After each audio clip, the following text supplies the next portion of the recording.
তালাক অত্যন্ত স্পর্শকাতর একটি বিষয়।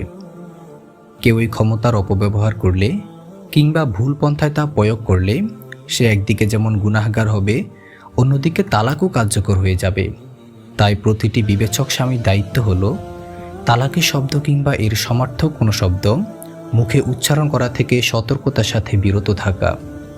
আজকের আলোচনার বিষয়, রাগের মাথায় তালাক দিলে তালাক পতিত হবে কিনা। তালাক মূলত দেওয়াই হয় রাগ হয়ে। কয়জন আছে শান্তভাবে তালাক দেয়?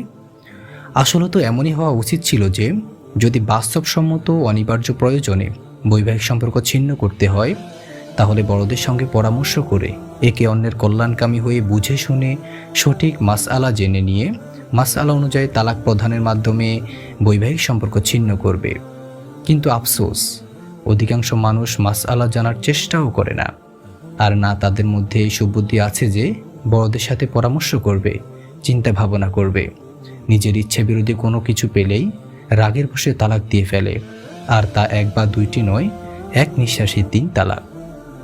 যখন রাগ প্রশমিত হয় তখন অনুতপ্ত হয় এবং বিভিন্ন ধরনের কথা বানাতে থাকে। বলে, আমি রাগের মাথায় বলে ফেলেছি, তালাক দেওয়ার ইচ্ছা ছিল না। এসব লোকের জেনে রাখা উচিত যে তালাক পতিত হওয়ার জন্য নিয়তের কোনো প্রয়োজন নেই। এটা কোনো ইবাদত নয় যে এর জন্য নিয়ত করতে হবে।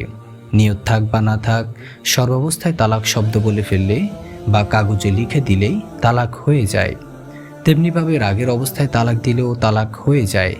এমনকি হাস্যরস বা মজার ছলেও তালাক দিলে তালাক পতিত হয়ে যায়।